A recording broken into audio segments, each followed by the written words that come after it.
let's start off with a story that caught a lot of people by surprise. So over the weekend, I started getting reports that there was a coup d'etat in Benin Republic, and I was a bit worried because Benin had been projected as one of the most stable West African countries, although we had seen, of course, the challenges with security across the region.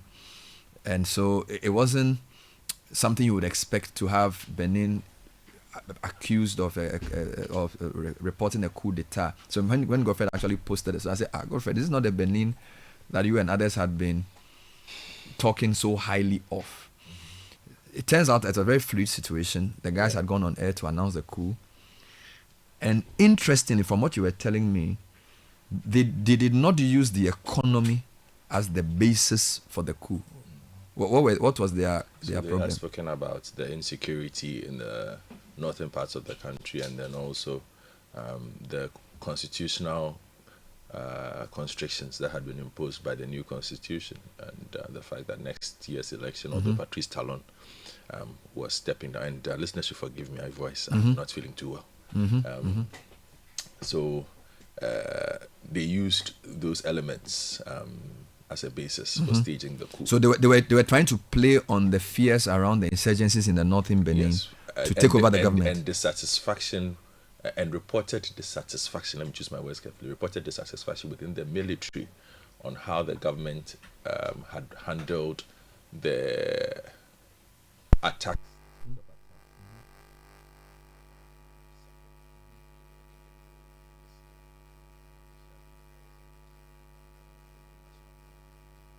"70 soldiers were killed." It was the worst. Are you serious? Yes, it's worst attack by insurgents. On 70 soldiers were killed. But when initially the Beninois government reported the incident, they reported that only 8 soldiers had been killed. So there was underreporting before it was later on revealed that more soldiers had been killed, which was also confirmed by the Beninois government then, who said that, look, they had lost more people than they had initially reported. And so there had been reports that some elements of the army were dissatisfied with the fact that proper accounting of the losses that they were suffering was not being done, and that the families of those who had passed away were not looked after, and all those elements had been used in there. Wow. But what is pretty clear, again, from what happened yesterday is a very fluid situation, as you said. Initially reported that 8 soldiers took over the national broadcast station. By mid-afternoon, it looked like the situation was changing because general business was ongoing in large parts of Cotonou and Porto Novo. By evening, the situation looked to have completely flipped when we started seeing elements of the government speak, and Patrice Talon later on addressed the nation to say that, look, this and this is what had happened, and that they were still in control. Some elements had been arrested. I think we are still awaiting updates as to whether the main person, the colonel, who is reported to be the leader of this, has also been arrested or not. But they seem to have dealt with the situation, at least for now. We will deal with a couple of things as the story develops. So yesterday on the CNR evening news, we called informer dean and director of academic affairs of the Ghana Armed Forces Staff and Command College, Professor Vladimir Chudanso, and for his initial reaction on the issue. So I think that the questions were threefold, all right? So why are we getting these coups? Of course, they are all different. I think he explained the 3 types of coups. That there are some coups which are even constitutional coups, because the interviewer had mentioned Niger, Mali, Guinea, and then other parts of the Sahel region, and then mentioned Benin. And then Chudanso says there were 3 types of coups, one of which was what he calls the constitutional coup. And he actually was concerned about what's happening in Ivory Coast, where someone would try and change the constitution and use them. So he calls the democratic coup in a way. Then, of course, there's the one that's security type, where people are insecure, and therefore there's that type of thing. And then the one that's tried to happen. So let's hear him. And then he also did comment on the ECOWAS position. Now, before I play his audio, let me bring you what ECOWAS said. So initially, ECOWAS condemned the coup, as they would certainly do for each announcement. But the number 2 statement, so they sent a series of things. The second statement was quite serious. So they said, further to its earlier statement on the Republic of Benin, which condemned the attempted coup, the ECOWAS Commission hereby informs the public that 1. Pursuant to the provision of relevant ECOWAS instruments, in particular Article 25E of the 99 Protocol relating to the mechanism for conflict prevention, management, resolution, peacekeeping, and security, and 2, after consultation among members of the Mediation and Security Council at the level of heads of state and government, A, the chair of ECOWAS Authority of Heads of State and Government has ordered the deployment of elements of the ECOWAS Standby Force to the Republic of Benin with immediate effect. 2, the regional force shall be made up of troops from the Federal Republic of Nigeria, Republic of Sierra Leone, Republic of Cote d'Ivoire, and the Republic of Ghana. C, the force shall support the government and Republican Army of Benin to preserve constitutional order and the territorial integrity of the Republic of Benin. Now, then there was another statement I saw. Of course, this was from the Nigerian State House. And it's a story some of my Nigerian contacts sent me as of the late hours of yesterday. State House press release: President Bola Tinubu commends Nigeria's armed forces for protecting democracy in Benin Republic. President Bola Ahmed Tinubu has commended the gallantry of Nigeria's military on Sunday for responding swiftly to the request by the government of Benin Republic to save its 35-year-old democracy from coup plotters who struck at dawn today. Acting on 2 separate requests from the government of Benin, President Tinubu first ordered Nigerian Air Force fighter jets to enter the country and take over the airspace to help dislodge the coup plotters from the national TV and the military camp where they had regrouped. The Republic of Benin, through its Ministry of Foreign Affairs, in a note verbal, you explain that, requested immediate Nigerian air support, quote, in view of the urgency and seriousness of the situation and to safeguard the constitutional order, protect national institutions, and ensure the security of the population. In the second request, the authorities in Benin requested the deployment of Nigerian Air Force assets within Benin Noir airspace for surveillance and rapid intervention operations under Benin-led coordination. The Benin government also requested Nigerian ground forces strictly for missions approved by the Beninese Command Authority in support of the protection of constitutional institutions and the containment of armed groups. Nigeria's Chief of Defense Staff, General Olufemi Oluyede, said all the requests had been fulfilled with Nigerian ground forces now in Benin. Ours is to comply with the order of the Commander-in-Chief of our armed forces, President Tinubu, he said. Constitutional order was appended in the Republic of Benin, Nigeria's neighbor, when some soldiers led by Colonel Pascal Tigri announced a coup on Sunday morning. This word you can help me pronounce: Putschists, pushists, right? Yeah. Pushists seized the national TV and claimed they had toppled President Patrice Talon and suspended all democratic institutions. It took some hours before the government loyal forces, assisted by Nigeria, took control and flushed out the coup plotters from the national TV.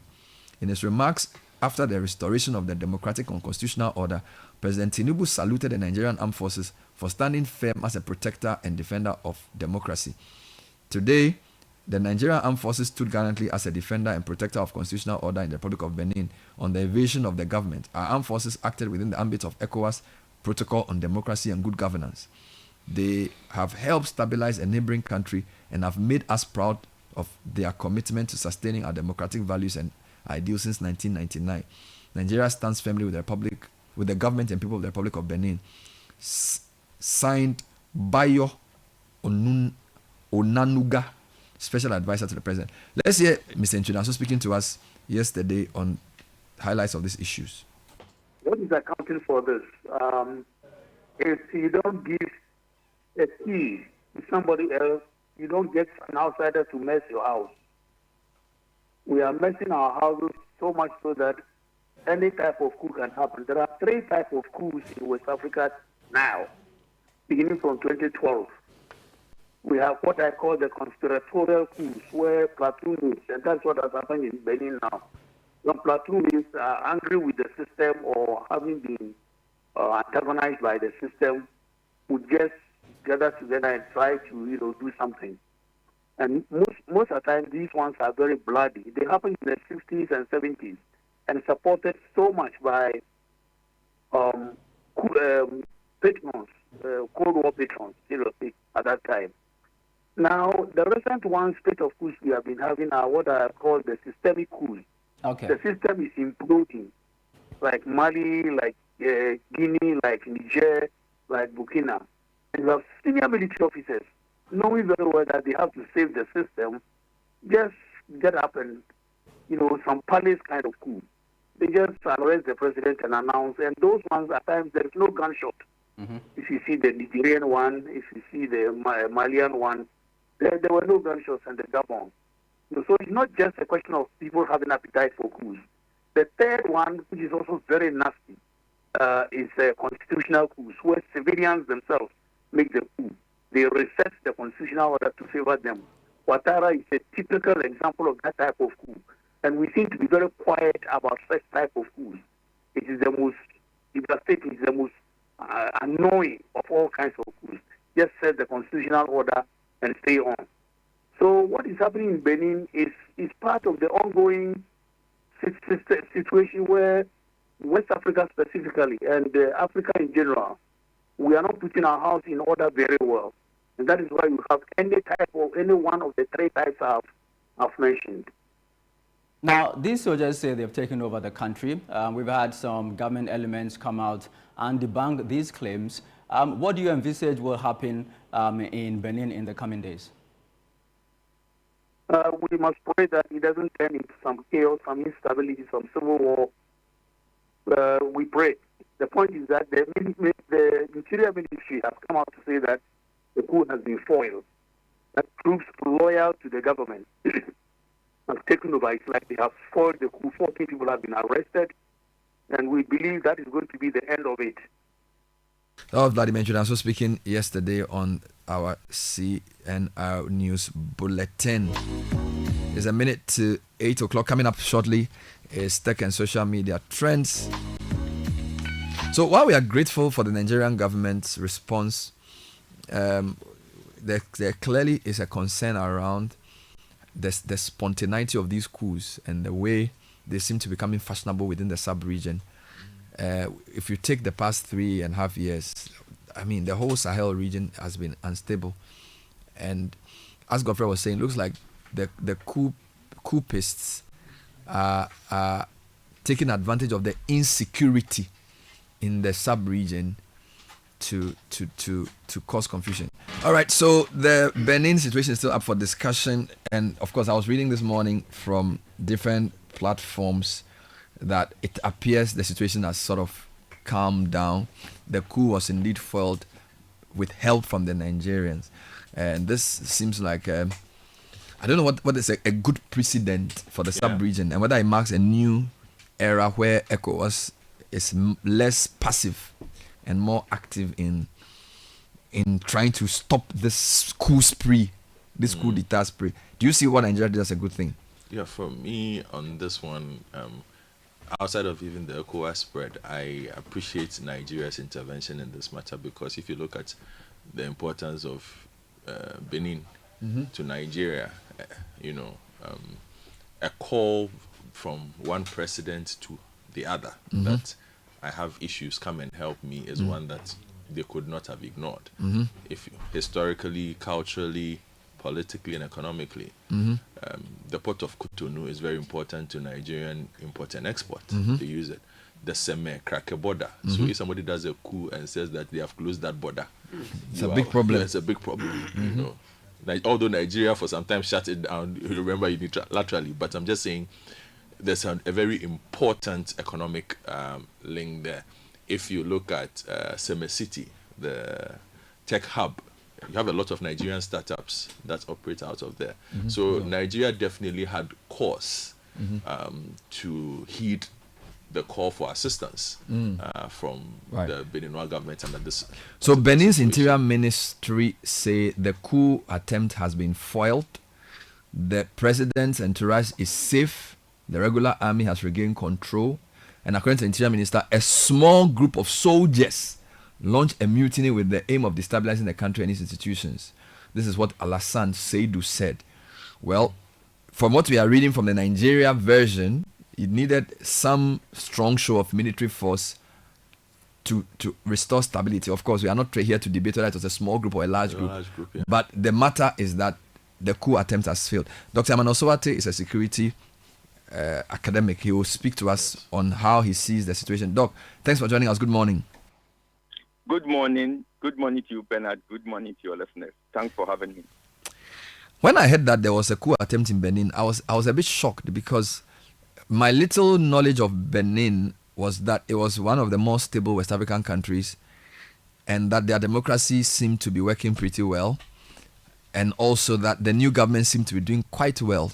People talk about the infrastructure, the order in the town. So it's a bit surprising to hear that some people are trying to launch a coup. But my colleague is telling me that maybe the concern in Benin was the security, looking at the insurgency in parts of the Western African area, which may have been the basis for the coup. What are your thoughts on what could possibly embolden a few soldiers to try and topple a government that most people seem to think is doing well? So a number of things, I think. The first one is that I'm very careful when I'm talking about causal relationship, because causal relationship and those influences are very complicated subjects, but you can talk about association instead of causal relationship. The second thing is that stability is not vouchsafed. Stability is as a product of so many variables: economic well-being, cost of livelihood, life and livelihood, security sector governance and reform, the orientation of the security, and things like that, the role of the media and things like that. They all have a role to play. And I believe that when some of these variables, and these variables can be graded, right? Some are more primary than others. When some of these variables begin to be altered as a product of internal and external factors, then stability might start wobbling. The degree of which it will wobble will be contingent of so many other factors. So it might wobble in certain countries and then stand like, a tsunami or an earthquake, depending on the design of the building. It might sway, you see it visibly swaying, but it comes back to its normal position. So from where I sit, I think that there are many factors. I think for us as a country, one of it is that we shouldn't take our security and safety for granted. I'm sure you come to that question. But I wasn't too surprised because I know that these coups are possible in most West African countries. I wasn't very surprised. If there are elements of surprise for me, it's on the issue of scale. So, for example, if it happens in Benin, I'll be very surprised than if it happens in other countries. But there are also surprises too, generally. I see. So this is a medium-range answer. Yeah. Wonderful. Now, the information we are getting suggests that the coup attempt failed and that there was external support for the Beninois government. Indeed, we are told that the president of Benin sent a note verbal, or his foreign minister sent a note verbal to his colleagues in Nigeria, and the president of Nigeria sent some Air Force troops to help quell the coup. Will this be unprecedented for a West African neighbor to help foil a coup in another country? I'm trying to rack my brain to see if this has happened in the past, and I'm not sure I can tell of any instance like that. Okay, I don't readily, I'm very careful when it comes to historical accounts, because my first degree is history. Sometimes there are things that might not be oblivious to you, but if you go and dig, you see that there's a precedent. But as I said here, I don't remember. You see, in 1979, I was young. I was just about 9 or 10 years. But I remember that between 79 and 80 and thereabout, I remember that sometimes we hear that Russia has sent its troops to Ghana, Tema, to come and prevent, a possibly CIA-orchestrated coup. We're caught in between the Cold War and politics and things like that, or real politics, so to speak. So we heard those rumors when we were much younger. But like Mozambique, I think it's Mozambique, where I think Castro has some troops. I don't think, in Angola in particular, I don't think that I can recall in West Africa. But then there's a footnote to this response. If you look at ECOWAS intervention, and you look at the intervention as a function of dealing with insecurity or potential insecurity, then we have precedent. So I'm saying that depending on the team that you are dealing with, you might say that, okay, ECOWAS dealt with some form of instability, some form of problem.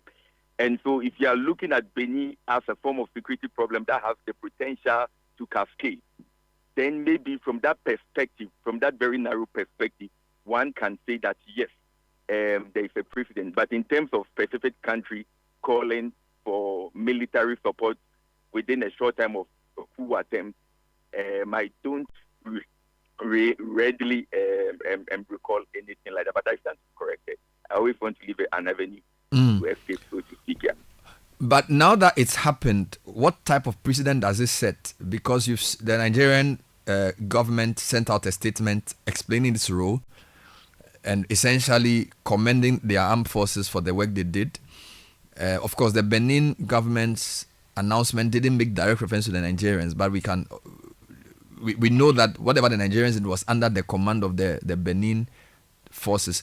But my question is twofold. What kind of precedent does it set for a country in the sub-region to send troops or accoutrement to support a sitting government against a coup attempt? That's number one. And number two, ECOWAS itself is sending a standby force to Benin comprising of soldiers from 4 countries, Ghana being one of them. That they seem to mean this time as against what they did with Niger. What are your thoughts? Okay, thank you so much. Now, a number of things here, I think. Now, you use the word accoutrement, and I don't think you fettered that word. So if you leave that word unfettered, it gives me a room to navigate my response. Now, I know that in the past, some countries in West Africa had not sent boots on the ground, but had created sanctuaries for people who wanted to destabilize maybe other countries, or had played a role in preventing people from destabilizing other countries. In other words, if you see intelligence as a critical part of any security challenge or any security stability, then you might say that you don't necessarily need troops or boots on the ground to say you are supporting and or you are undermining a particular regime. Okay, so from that perspective, there are precedents where people supported different countries through intelligence, through providing sanctuary for those who are against them and things like that.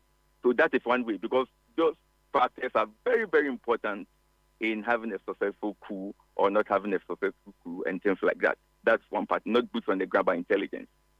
Now, the other thing about precedent, you see, a lot of countries would invest blood and treasure, blood and money, based on their national security interests. Almost every country does that from history. Blood and money, blood and money. But before they invest blood and money, and your question is about blood and money, why did Nigeria send troops? So it is blood and it is money. Okay, at the minimum. Why do they send troops? Usually they send troops depending on the context, based on so many factors. One of which is the national security interest of a country. Now, when I say national security interest, I leave unanswered what national security means. Because sometimes, almost invariably, depending on the context, national security is seen to be coterminous with regime security. In other words, some of the things that the regime would do would be antithetical to national development and national security stability. Why? Because it is very exclusive. It is very geared towards a particular regime, even if that regime's actions and inactions undermine broader national cohesion, broader national stability. And so when you are talking about the blood and money, and you are talking about countries investing blood and money, you want to understand what the decision-making process, who were those involved, how were the decisions taken. It presupposes that those who take those decisions put the state ahead of their partisan interests. And I think that that perspective is very important. And that brings me to something, if you permit me, to quote something from Nana Konyedu's book. I think this particular statement, I've quoted it verbatim about 3 or 4 times in different media outlets. And I think it's very relevant. I'm talking about her book, It Takes a Woman, Colonial, a life shaped by heritage, leadership, and the woman who defined it. I think that she should have had love or romance in the title, but anyway, that's for another day. Now, in this book, Nana Konyedu says something very, very important. And this is Konyedu, who had straddled the positionality as an insider to an outsider. What I mean by that is that this was somebody in 79. She wasn't an insider at the tactical and operational level, but she was exposed to that. And then she became the first lady for a long time. And then after that, she went out of NDC. And this is somebody who has this breadth of experience. And listen to what she said, specifically on page 205. It is, quote, "It is refreshingly amazing to uncover how when a person opens his mind to non-partisan thinking and is focused solely on what is best for Ghana, he she said he, but you cannot see. He or she cannot help but see the wisdom in the places and moments where he had not seen it before. Let me take that again. It is refreshingly amazing to uncover how when a person opens his mind to non-partisan thinking and is focused solely on what is best for Ghana, he cannot but see the wisdom in places and moments where he did not see it before. Unquote. Why is this important? Now, once I'm talking about blood and treasure, I also talked about national security interest. Now, that national security interest should come from the perspective of what Nana Konidi just said, that there are certain decisions when you take from the standpoint of active partisan politics, what you do might be antithetical to the development of the national security, these are now my words, right? To the national security of every country. In other words, or put another way, I think that one way of investing treasure and blood is to see the extent to which your investment will impact short, medium, long term or national security. But that decision should be inclusive, and that decision should be in the interest of not any particular regime, but for the country. And I think that then opens us to a whole debate. Would other countries also send troops when they are attempted coups? Would every country be on the same pedestal? In other words, would Nigeria send troops to Senegal? Would Nigeria send troops to Ghana? Would Nigeria send troops to Mali? Because then it opens up a precedent. I think that we are not going to see like a carte blanche type of state intervening. Although, of course, ECOWAS conflict prevention protocols give the ECOWAS body that mandate, so to speak. But I think that it's going to be more nuanced. Hopefully, Parliament, civil society, and the media will have a critical role to play in the trajectory that we take in this direction. Thank you. One of my listeners has informed me that there was a time where President Abacha sent troops to reinstate Ahmed Tijan Kaba also, if I am not... Oh, yes, I know that story. Yes. But, okay. So let me say, in 1998, the Abacha government sent troops to restore the democratic government of Ahmed Tijan Kaba of Sierra Leone. But I'm not sure it was a direct... Yeah. So, yes, but you see, Abacha was a military regime. You see, when it comes to ECOMOG, the amount of blood and money Nigeria spent on ECOMOG, I'm not too sure whether Nigeria would have done that under democratic dispensation. In other words, the processes and the ability of countries under military regime to do certain things are not the same like when it comes to democratic regime. So I was thinking more of democratic regime, although this reminder is very important. But I think that then you fit in what the person has said within the context of what I said about national security and what it means, and whether regime security is coterminous with national security, and the extent to which in the past a lot of national security was almost invariably regime security and non-nation, because opposition had no role to play. You couldn't have free media, you couldn't criticize and things like that. So that was more of a regime thing. So the person is right. I remember that Tijan Kaba thing, although the war still went back at a point.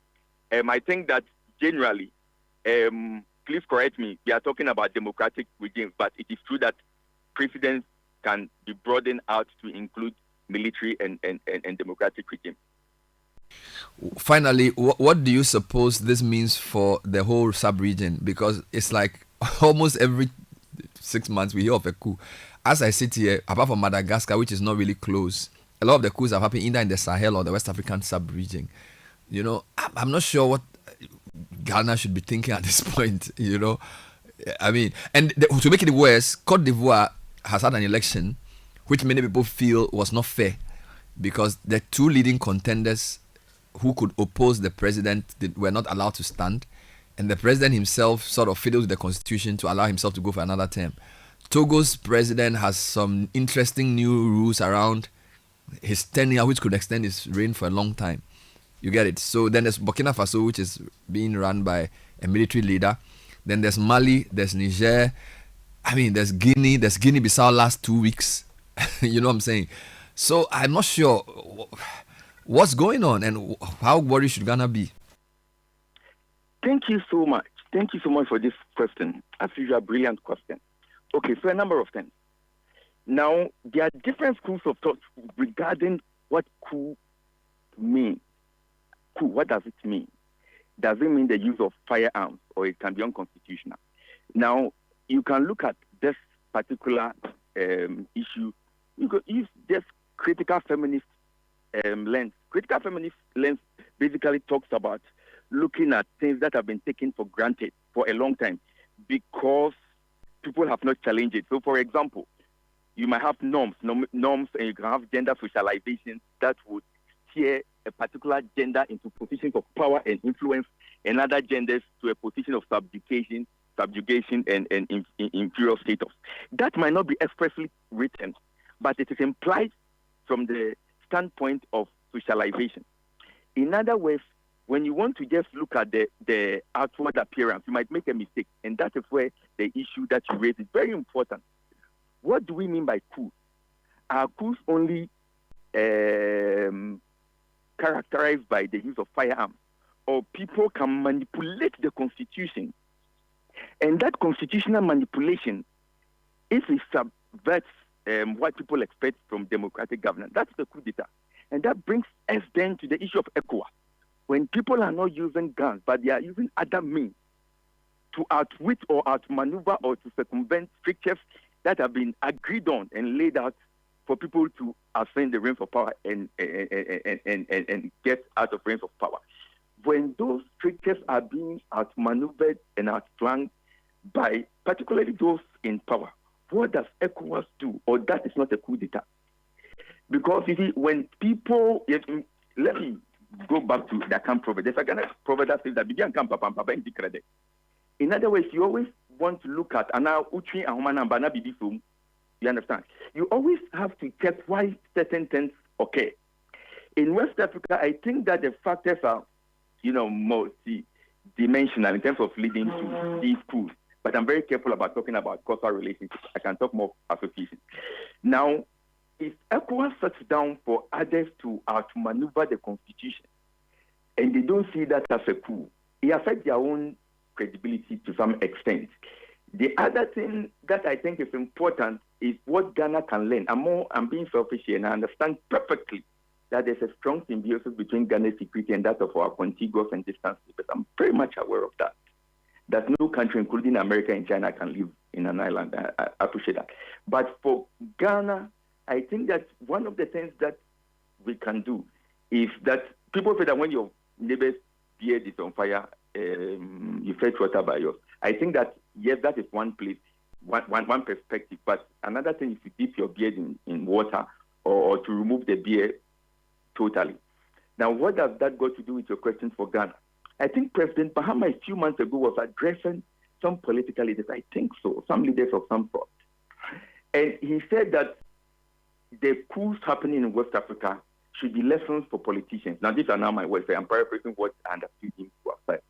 And he said that he's not going to use anybody. But during his own inauguration, when Ibrahim Traoré was introduced, the way the crowd received him, the applause, the jubilations around him, told him something. Because there were other people who had been elected.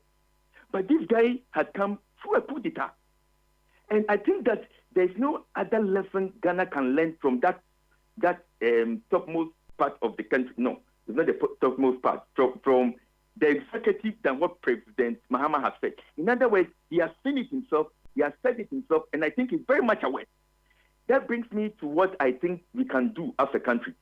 The first thing I think that the elite, it doesn't matter whether MPP or NDC, the political elite should understand that their security and safety is very much tied to the ordinary person. You see, there's one thing saying it with your lips and another thing believing it in your heart. You can say it like hocus pocus. You say one thing, you do something else. Why is that important? You see, I'm one person who stood against giving members of parliament and certain people police protection. And there was a reason for that. You see, you always have to, at some minimum level of extent, feel and appreciate what the people are going through. When you are disconnected, it brings a problem. Now, in the past few weeks, the president of Nigeria, GCFR, has said that they are withdrawing all police protection for individuals, I'm sure they include politicians of particular kind, to go and fight Boko Haram.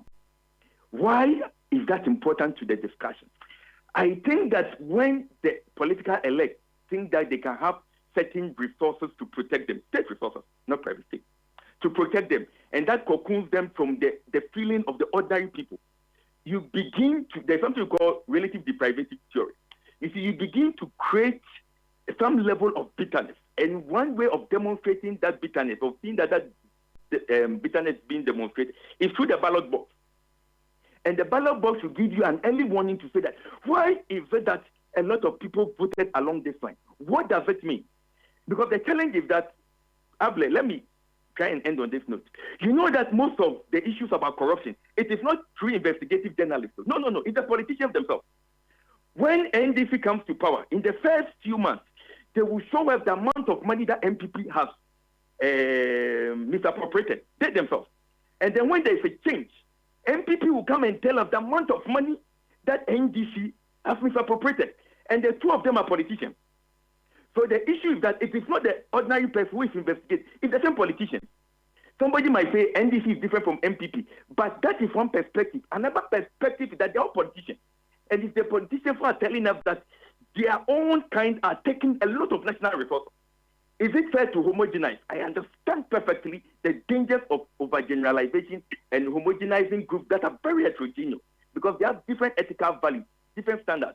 But you see, when it gets to certain security threats and challenges, like 79, when I was young, but I saw it, people are placed in the basket. But they're politicians who are honest. They're politicians who use a lot of their money to help their constituents. But when there's a problem, they'll all be put together. And if a coup happens in Ghana, and I say if I don't want it to happen, if it happens in Ghana, it doesn't matter the party you belong to. The politicians will suffer. Ordinary people of a particular standing in society will suffer. For example, it can be anybody with 4x4. But there are people with 4x4 who have worked well. And that brings me back to my point, that the elite, I think, should always sit down and understand that their security is tied to the ordinary people. Able, see, when the politicians come to power and they are building houses, they are not masons, they are not plumbers, they are not electricians, they don't mow the block.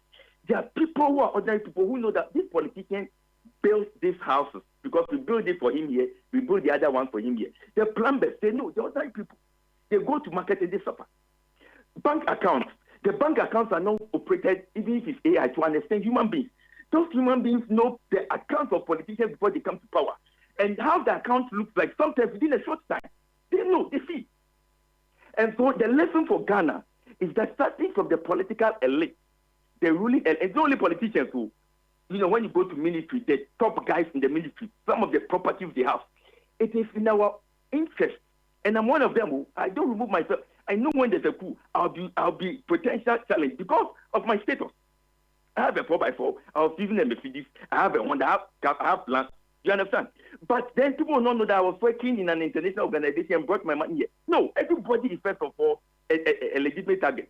And so what Ghana can do and Ghana should do is that I think the best way of avoiding coup is understanding that I'm repeating myself more than 10 times in a minute, that the interest of the ordinary person, the well-being, the security, the life and livelihood, Africa has the most youthful population. That is our strength.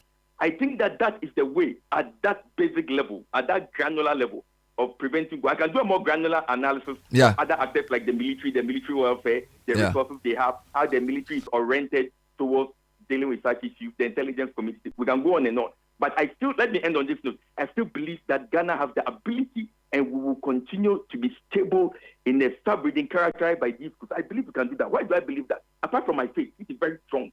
I also believe that at least we have a strong media that is not being gathered to air grievances, and those are avenues for early warning. Dr. Emmanuel Sobate, always a pleasure talking to you. Thank you for your insights. He's a security analyst who researches into the matters. And I think the key points, if your neighbor's beard is on fire, fetch water and put it by yours. That's even if you don't have a beard. 8:50 on City Breakfast Show. Your comments are welcome. We'll take some of them quickly. Kafka, welcome. What are you going to Yes, say? so I just want to go back to a story. This is from yesterday on Reuters. Benin president says coup bid thwarted, vows retribution. I'm not going to read the full thing. I'm just going to take you to the last paragraph that sought to bring some background, talking about elections, subtitled Elections on the Horizon. And it reads, Benin is preparing for a presidential election in April next year that is expected to mark the end of President Talon's tenure. Last month, Benin adopted a new constitution, creating a Senate and extending the presidential mandate from 5 to 7 years, in what critics said was a power grab by the ruling coalition, which has nominated Finance Minister Romuald Wadagni to be its candidate. The opposition Democrats Party, founded by President Talon's predecessor, Thomas Boniai, saw its proposed candidate rejected because of what a court ruled was insufficient backing from lawmakers. The deteriorating security situation in the north was likely a factor behind the soldiers' action, said Nina Willen, director for the African program at Egmont Institute for International Relations in Belgium. Benin has been the hardest hit among coastal West African states by jihadist groups. That have made major gains in the central Sahel, she said. A fact underscored by major attacks in January and April that killed dozens of soldiers. And I think Godfred alluded to this. Nevertheless, she said Sunday's coup attempt was a surprise given Benin's relative stability following a spate of coups and coup attempts in the first decades after independence from France in 1960. No coups in 50 years. That's a major feat for a country in West Africa, she said. And that's the conclusion of the story. Is it Dr. or Mr. Soate? Dr. Soate. Dr. Soate raised something that caught my attention. The idea that a coup or a putsch is not necessarily, soldiers, the typical soldiers coming in with guns. You hear gunfire here and there, and they go on the radio and say that they've thrown out the constitution, etc. But it could also be some kind of maneuvering or outmaneuvering, as he said, of the existing constitution. So that in itself creates an interesting idea about what is a coup and what is not a coup. Because the people appearing as part of the democratic government could also be engaging in acts that analysts would describe as unconstitutional and therefore a coup d'etat. So I find that interesting. But what I also want to say, Bernard, is to commend ECOWAS, particularly Nigeria. It's refreshing, and I appreciate the distinction he brought with the Abacha story. So this is a constitutional government that intervened. So for once, that's a remarkable... After being invited. Thank you. After being invited, not without an invitation. It's a remarkable African story of how we are collaborating with each other and we are solving what appears to be our own problems.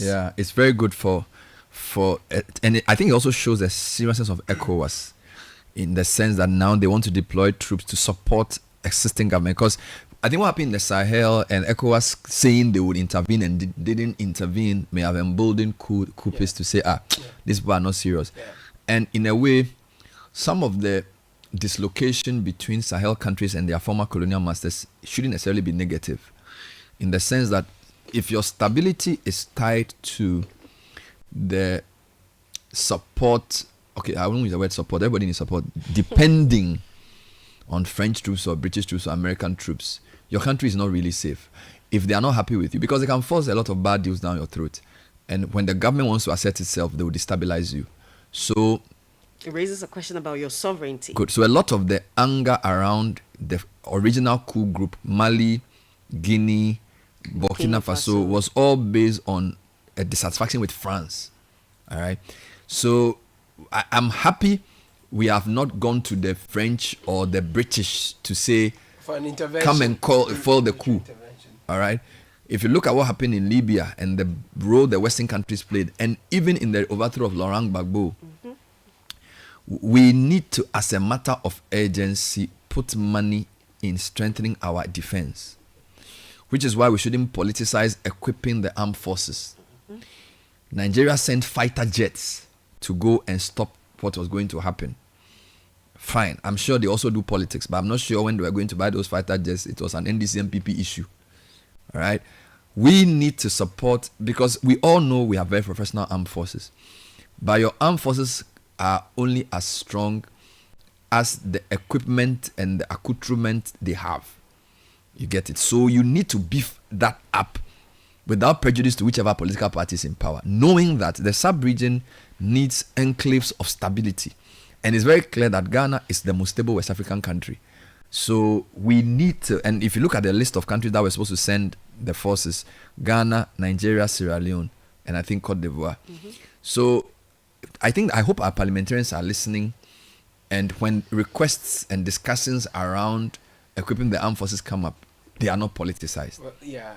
The minority was simply trying to rope in the position of the majority now while they were in minority, to say that, I mean, whilst we were in office, you said I was not a good idea. But I guess the position many take is that the economic management of the country at the time didn't make it look like it was a good idea. Plus, the approach to the spending and the travels and the expenses on same didn't quite convince people that it was in the national interest that we're trying to pursue this. Now, this message coming from Suhum is quite interesting. Puts the Nigerian intervention, why the citizens are angry.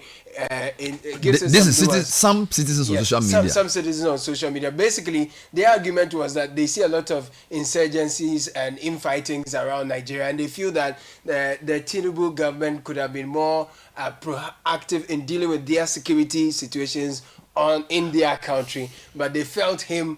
So he says that, good morning, Bernard and team. Nigerians are not angry because their president deployed the military to assist in fighting insurgents in Benin. They are upset because he has been largely inactive when it comes to addressing insecurity at home, from the ongoing Boko Haram crisis to widespread violence and the targeted killings of Christians. So when they suddenly saw Nigeria demonstrating strong air force and military capabilities for another country, it felt shocking and frustrating. That's why people are expressing anger on social media. But what I think Caleb, about this, you see, I like the point they say they felt and when they thought. You see, I said something this morning.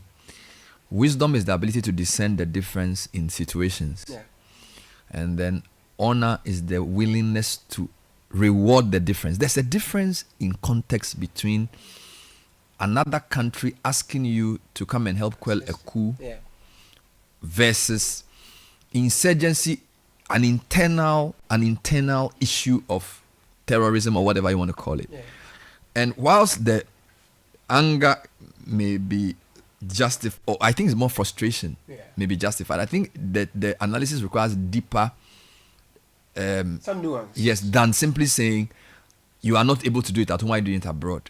All right, because if an unstable Benin can cost Nigeria so much more than Boko Haram. That's number one.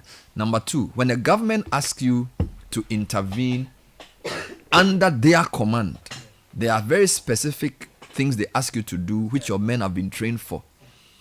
All right? It's not the same as, for example, one of the most difficult people to fight in any way is guerrillas. Because guerrillas mix, and I'm talking of GUE, not guerrilla warfare. Che Guevara being the key user of that.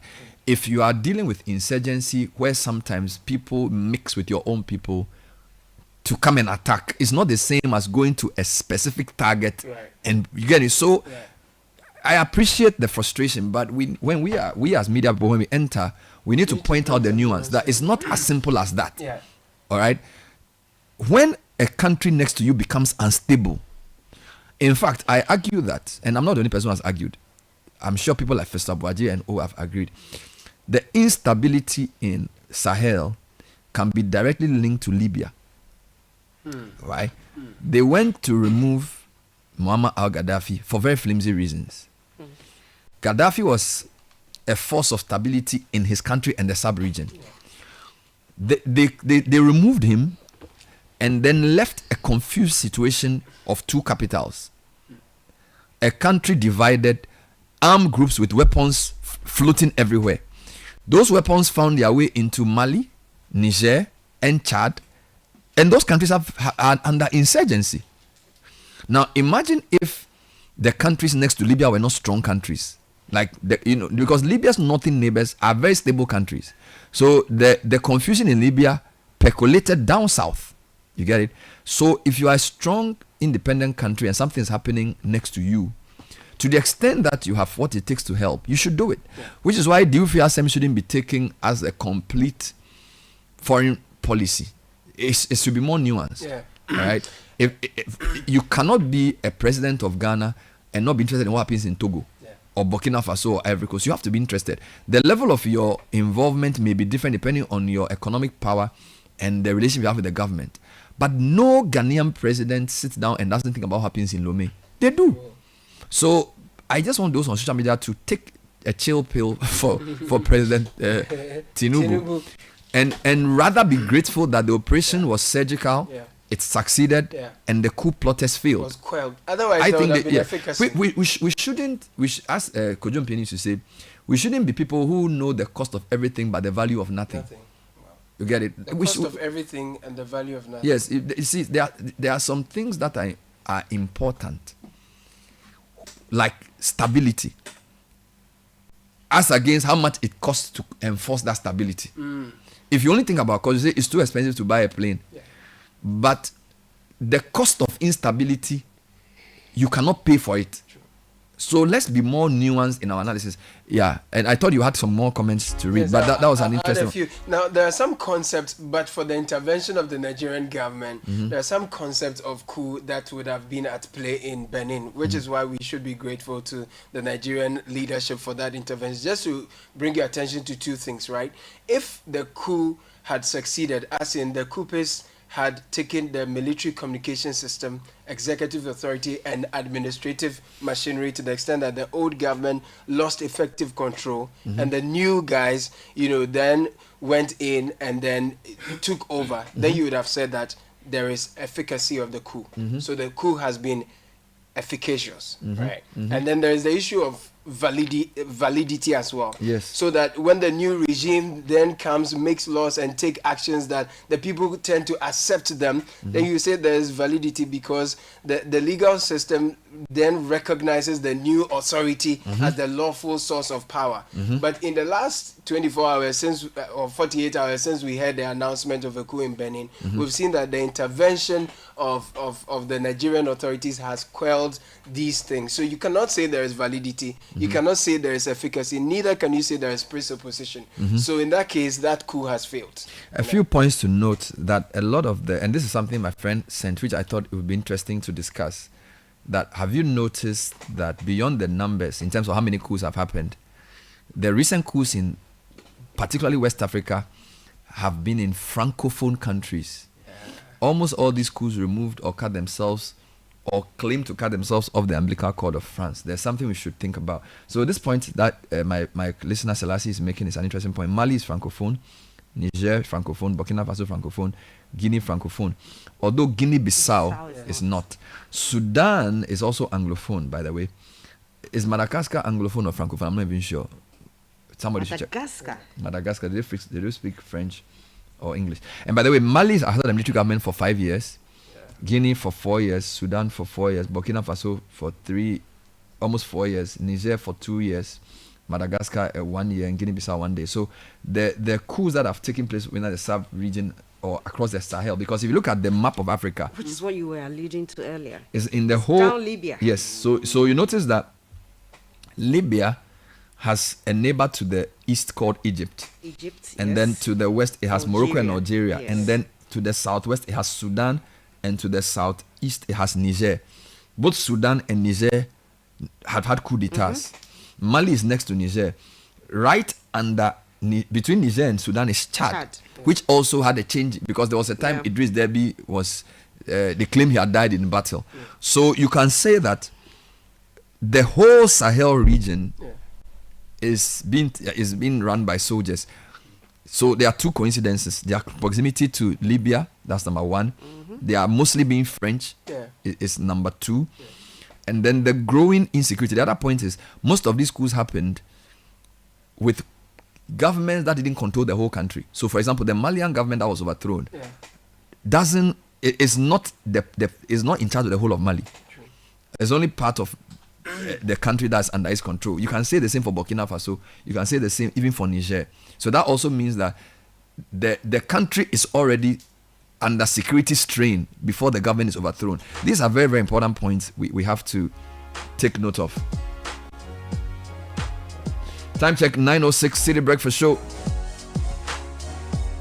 Short break. When we come back, we have more to talk about, including some road issues.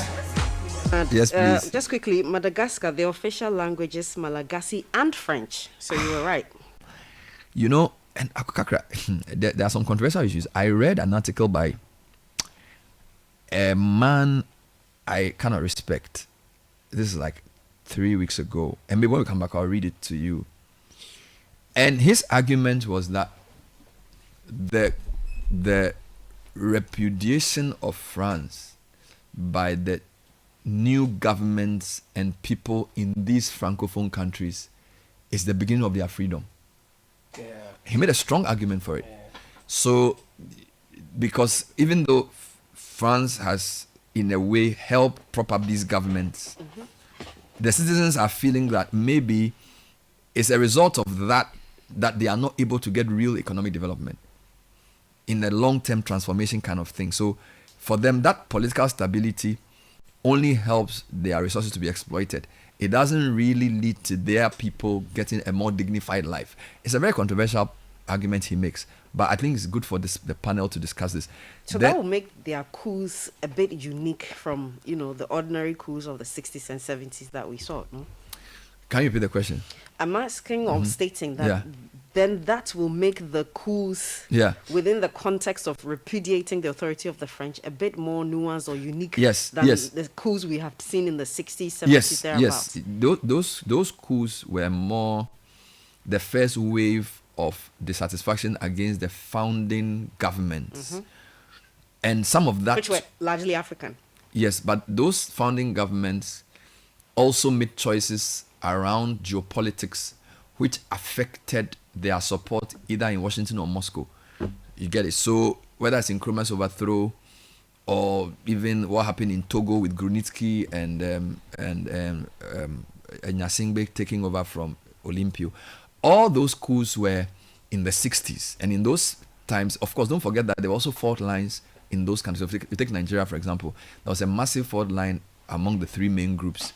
And so the country that Britain left was already bursting at the seams. And the first coup d'etat, it didn't help that all the major military people were from one part of the country. So ethnic fault lines also playing a role. All right. So in the 60s, you are right. It was mostly the first group of leaders failing, dissatisfaction with their despotic tendencies, and then people taking advantage of ethnic fault lines and Western influences leading to those coups. This one seems to be a reaction to the insecurity, people dissatisfied with France, and then the spillover from Libya. So I think you're right. There's a different set of factors. We'll come back and see if that article will make sense to you. All right, we'll read a couple more comments and then take the discussion further. I'm going to read portions of an opinion piece written by Howard French, submitted to the Globe and Mail. It's a Canadian publication. And this was in November. I got this article a couple of weeks ago. And his title is "The Moment the Postcolonial Domination of Africa Finally Ended." And Howard French is one of the opinion contributors to the Globe and Mail in Canada. And then before I do the article, I'd like you to read a few of the quick comments. Good morning, Bernard. I think one of the causes of coups in Africa is that our leaders have taken us for granted for too long. So the generation that is coming now is eager to do anything just to gain freedom. And if our leaders don't change, this won't stop. Etonam said that. Ghana may be peaceful, but high cost of living is a factor. I was watching a video and a woman said Togo has better cost of living than Ghana upon all their instability. According to the women. Charlie. Rent is low, food is low, and security is better than Ghana. Something must be. Is it? Okay. Koku, while we are advising the cat, we must also advise the mouse. What business do politicians have in tampering with their constitutions after prior manipulation and packing of their courts? The people can discern parochial manipulation, Fred. Now, Howard French is a professor of journalism at Columbia University and a former New York Times bureau chief for West and Central Africa, among other places. His books include Born in Blackness and most recently The Second Emancipation, Nkrumah, Pan-Africanism and Global Blackness at High Tide. I'm just going to read 3 of the 14-page article, and I would advise listeners to get the rest of the article. But I think even the arguments in the first 3 pages and maybe the last page summarizes his overall view. So let me go. When I moved to West Africa, fresh out of college, to begin what would become a lifelong career in journalism in the early 1980s, one of the most powerful first impressions I had was how utterly the political and economic landscape of my new adopted home was dominated by a former colonial power. The place I had moved to was Ivory Coast, and although it had its own flag, constitution and president, the country that was still its clear overlord was France, which made Ivory Coast a colony in 1893.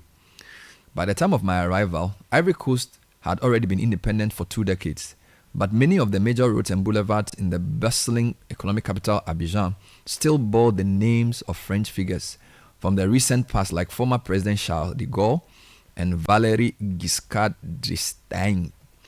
French, quote, technical, unquote, advisors occupied spacious offices next to the executive suites in all key government ministries. The families of French business people and coopérants or aid workers filled the best beaches along the palm-lined Atlantic coast on weekends. And the French Cultural Center remained the premier venue in the city's art scene, hosting screening of French films, book readings, and other performances. Even the currency, the CFA franc, was controlled by Paris, where all of the reserves owned by the former colonies that used it were required to be banked. As my work as a freelance reporter gathered pace, I began to discover another side of French-speaking West Africa. Traveling in semi-arid landlocked region known as the Sahel, whose countries were much poorer than France's coastal former colonies like Ivory Coast and Senegal, a world of vastly greater dependence on France than anything I had seen before was revealed to me. In nations like Burkina Faso, then still known as Upper Volta, Mali and Niger, the manner in which Paris held sway was far less subtle and involved fewer niceties than in the much more prosperous Ivory Coast. French budgetary support was the economic lifeline for those who governed the Sahel countries, and French troops garrisoned in the region were often the deciding factor in whether a local ruler could remain in power. This was brought home to me most powerfully in another Sahelian country, Chad, where France maintained a large military presence and had played an open role in seating and unseating leaders in the 1980s, and where the deciding factors were repeated armed interventions, some of which I covered. But early in this decade, something era-defining happened. Beginning on February 18, 2022, when Mali's ruling junta requested that French troops leave the country, quote, without delay, unquote, each of these 3 core Sahelian countries, Mali was followed by Burkina Faso and Niger the following year, demanded that French troops leave their territory in short order, ending a long period of post-colonial domination. With this, rather than the dates in the 1960s upon which they raised national flags, sang new anthems and swore in their own presidents for the first time, France's former colonies in West Africa should be thought of as embarking on their true journey of independence. And the results of their experience of autonomy and even defiance vis-a-vis Europe will be of profound effect for the entire region, one of the poorest and fastest growing in the world. Against the backdrop of my early experiences in West Africa, I also got to know the region's English-speaking countries. They could scarcely have been more different. Back then, young nations like Nigeria, Ghana, and Sierra Leone suffered plenty of instability and misrule, and lacked the surface veneer of Western-tinged cosmopolitanism that the French had brought to Ivory Coast. But their governments made their own decisions, both wise and foolish. For reasons of its own, Britain had never sought to perpetuate its hold on this region, and this gave independence in French-speaking West Africa a deeper, truer quality. Back then, plenty were those who thought that France's former colonies were poised to advance more quickly. But I had real doubts. Time alone would tell whether the advantages lay for Africans in their trade-off between real autonomy and continuing tutelage. Not many years later, the answer seemed much clearer to me. Francophone Africa is in profound disarray. Its states locked in the grips of stalled democracy or skirting collapse. Even Ivory Coast, though still relatively better off economically than almost every country in the region, has experienced a civil war since I left the country for the second time in 1998. This occurred after a previous president, Henri Konan Bedie, rewrote the electoral law to eliminate his main rivals and perpetuate himself in power. After the war, which ravaged the country, he was eventually succeeded by one of those rivals, Alassane Ouattara, 83, who has employed much of his predecessor's old playbook, disqualifying rival candidates to assure that he could win yet another mandate. In late October 2025, by emphasis, this strategy secured an official score of almost 90% of the vote in an election whose cynicism has resulted in low turnout, but little prolonged domestic protest, and almost none from the international community. More immediately to the point, it delivered a fourth presidential term for the aging Ouattara, despite a prior constitutional limit of 2 terms. Let me repeat this because I don't think I read it well. After the war, which ravaged the country, he was eventually succeeded by one of those rivals, Alassane Ouattara, 83, who has employed much of his predecessor's old playbook, disqualifying rival candidates to assure that he could win yet another mandate. In late October 2025, this strategy secured an official score of almost 90% of the vote in an election whose cynicism has resulted in low turnout, but little prolonged domestic protest, and almost none from the international community. More immediately to the point, it delivered a fourth presidential term for the aging Ouattara, despite a prior constitutional limit of 2 terms. West Africa's English-speaking countries have by and large become much more mature democracies. Located right next door to Ivory Coast and comparably prosperous, rival political parties in Ghana have made the democratic alternation of power between themselves routine. Some of their recent elections have been decided by razor-thin margins without sparking strident disputation of the results, never mind the civil war. If this all raises questions about how the French legacy in West Africa has turned so sore, one must look toward the Sahel for the most worrisome outcomes. There, in some of the world's poorest countries, France has been totally repudiated. The Sahelian countries are in the grips of some of the world's most violent and persistent attacks by radical Islamic insurgencies. The main actors are shadowy regional affiliates of Al-Qaeda and Islamic State. Violence by insurgencies in the Sahel accounted for roughly half of the terrorism deaths worldwide in 2024, according to a survey by the Institute for Economics and Peace. Despite their dire situation, in recent years, the 3 countries that sit at the region's core, Burkina, Mali, and Niger, have each radically downgraded their relations with Paris, including the hosting of French soldiers, having decided that France, with its imperial reflexes and penchant for violent militarized solutions to challenges from Islamists, has little to offer them. Each of these countries, as well as Chad, which is further to the east, is now led by soldiers. In the 3 core nations, the heads of state are uniform-wearing populists and nationalists whose rhetorics draw on the Pan-Africanism of Kwame Nkrumah, who led Ghana to independence in 1957, and more recently of Thomas Sankara, the young revolutionary officer who changed Upper Volta's name to Burkina Faso, land of upright people, in 1984, and ruled as a progressive populist until he was overthrown with likely French approval in 1987.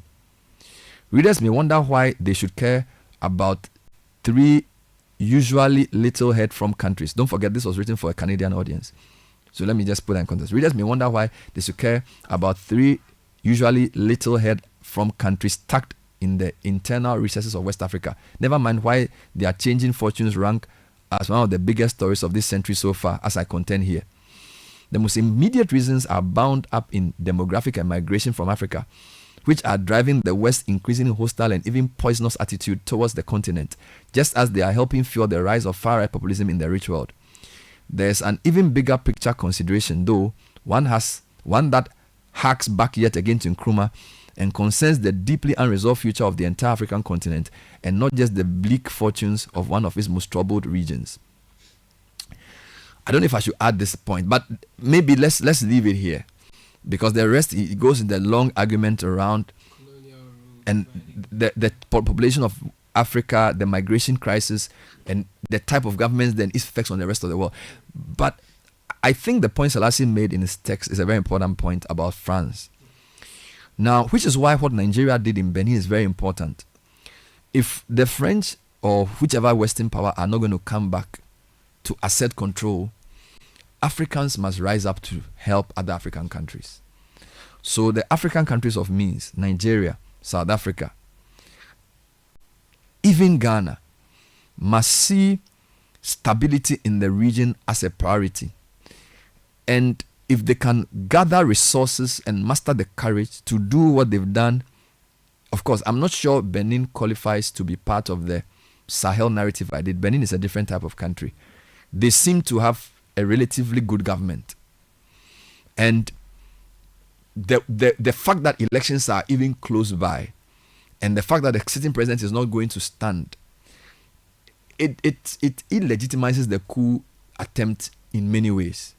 All right. So, whilst Howard is arguing that some of the coup d'etat leaders in the Sahel region have repudiated France and therefore marks a new journey towards independence, it doesn't necessarily mean that he supports coup d'etats. Number 2, what happened in Benin is important because it shows that African countries can gather the resources to deter extremism and possibly bring more long-lasting stability than Western countries can. Because Western countries can use the promise of stability to manipulate our governments. So I don't think the statement by ECOWAS should be taken lightly. When ECOWAS says they are going to send troops from Ghana, Sierra Leone, Cote d'Ivoire, and Nigeria to Benin, it's not because those 4 countries are perfect. But I think it's important because it shows that for once, African countries are listening to what Nkrumah said. He spoke about a West Africa an Africa standby force. Yeah. You can never have true economic independence without military power. Are you not the coincidence between the world's most powerful countries economically and the world's most powerful countries militarily shouldn't be lost on anybody. One of the reasons why the US cannot bully China economically is because it cannot afford a full-blown war with China. Do you get it? So even though America is by... Which one is the full-blown war? So that's why they're doing a trade war. Okay. So America is by far the world's most powerful country military-wise. But nobody in Washington would risk a full-blown war with China. They can't afford it. So the key to economic power lies also in military deterrence. And having our West African spaces governed. Now, we are not saying we don't need support. Accra Initiative is a good thing if it is led by our people and we tell the West the kind of support we need.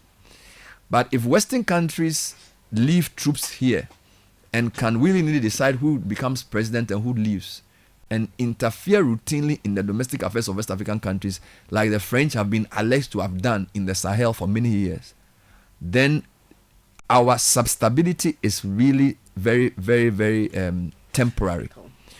So, in conclusion, I think we should encourage ECOWAS to back its words with action.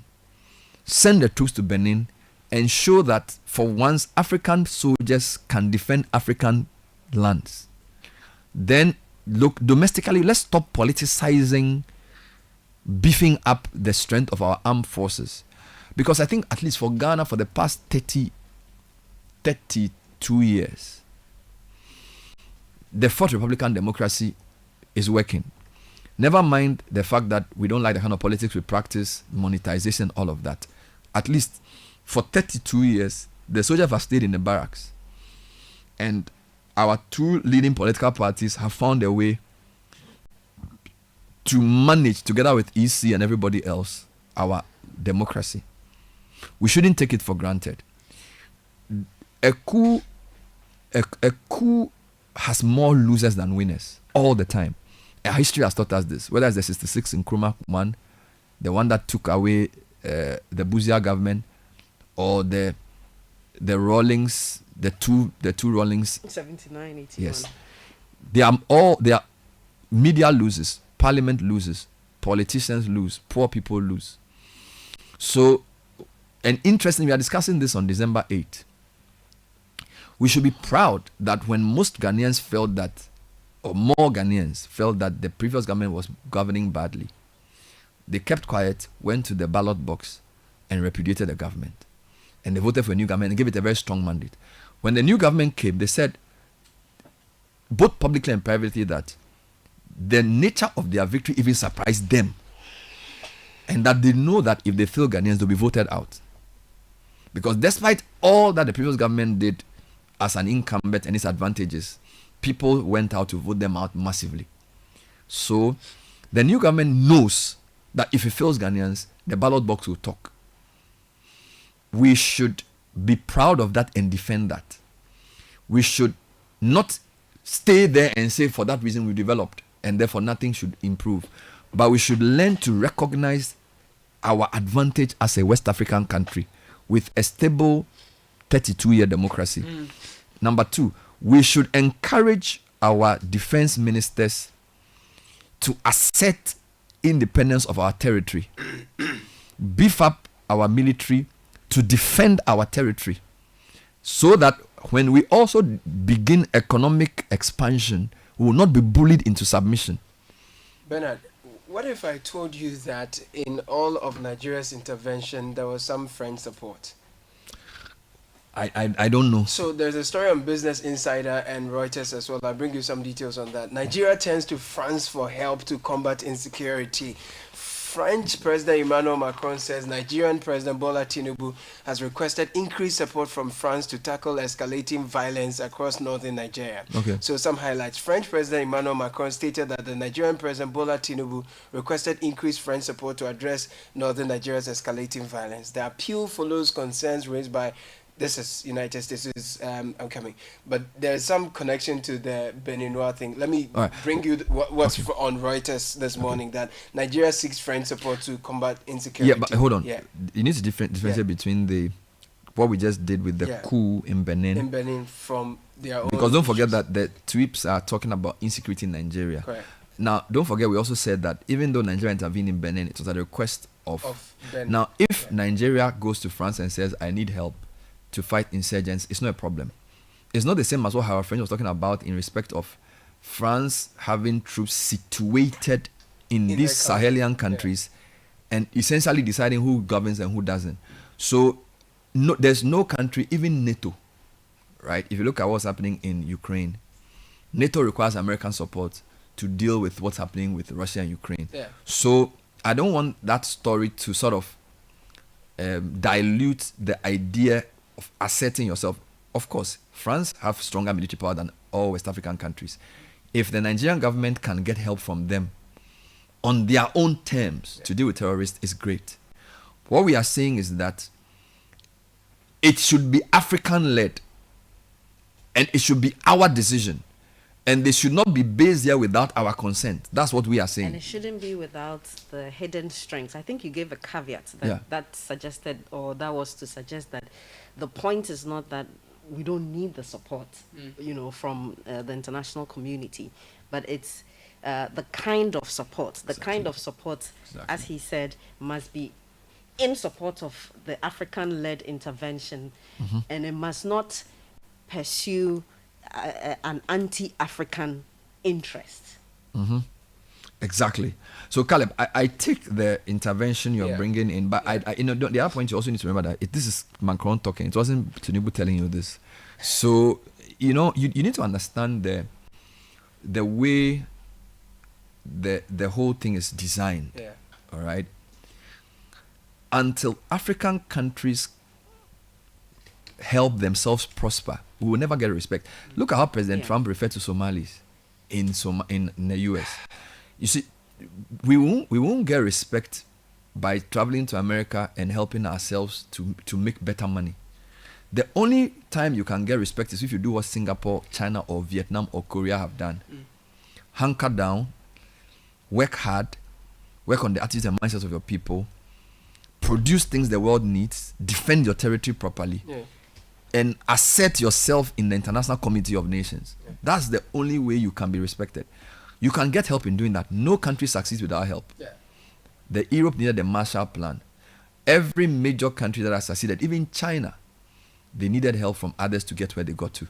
But that was not the only reason they succeeded. It was because their leaders decided, a generation of leaders rose up and said, we will assert ourselves in the supreme interest of China and Chinese people. And when we do well, we can help other people. Our problem is that as a continent, we've been fragmented and divided along ethnic fault lines. And we have accepted those fault lines and perpetuate them. I go to Togo, I meet Ewe-speaking people. I go to Benin, I meet the same. I go to Ivory Coast, I meet Twi-speaking people. But we are in 3 or 4 separate countries. That's the first problem. And the second problem is that we allow those differences to become defining factors in our politics. So people vote on the basis of where I am from as against what is best for the nation. So long as politicians can tell you, Caleb, you are Ewe, Kakra is Fanti, vote against each other because you are enemies, and you believe that, your long-term prospects will be hampered. You get it? The enemy is not the fact that she's Fanti and you are Ewe or somebody's Akan. The enemy is bad governance that exploits ethnic differences to perpetuate itself.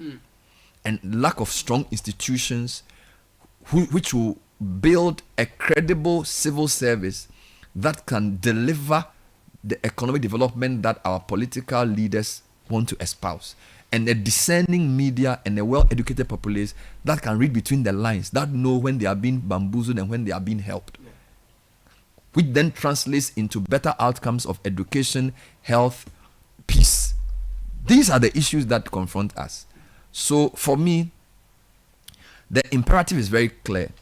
African governments must work together, because prior to the European incursion in the 15th century, yes, we had our own quarrels, as did everybody. The history of the world has been a history of wars. We've been fighting, not a problem. All right?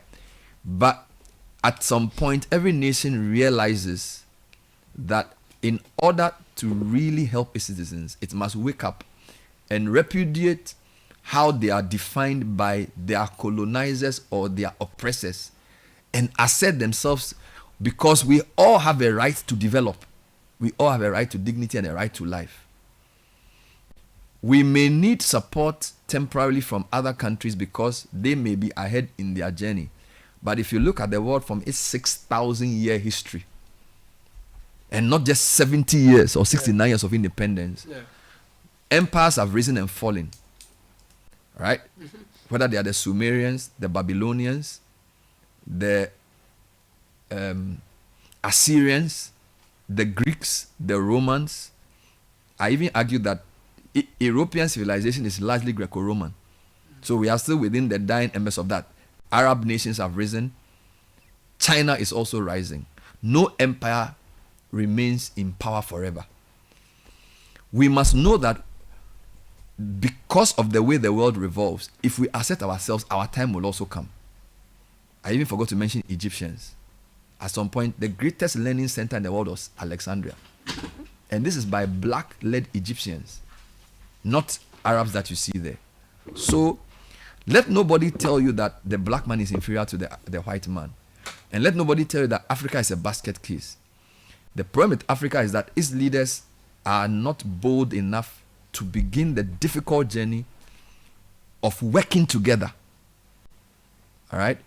Working together to assert our independence requires that we must all have a long-term view. And we must look beyond the parochial confines of our small ethnic group, our small religious group, our small family, our small country. So I commend President Bola Tinubu for his response to what President Talon did. That is the mark of leadership. And I like President Mohamed's posture around the West African area. I like the way he attempts to engage Mali, Niger, and Benin without antagonizing them. Because as a historian himself, he understands the importance of what is happening in those countries. Balancing delicately the relationship with our traditional Western allies, the new king on the block, China. So in a sense, he himself is very prepared for this job because he himself is a historian, did his master's degree in Russia, but is not considered necessarily pro anything. He's a Ghanaian who is leading an African. He appears non-aligned. Exactly. So I think we have a good opportunity with the current president to help drive this Pan-African agenda, at least for West Africa. He's trusted by the Francophone countries. Generally, when he goes to these Sahelian countries, they listen to him well. They mostly came here for his inauguration. He has good relations with Nigeria. He's in Doha as we speak. He and the Americans are on good terms. We have a good opportunity.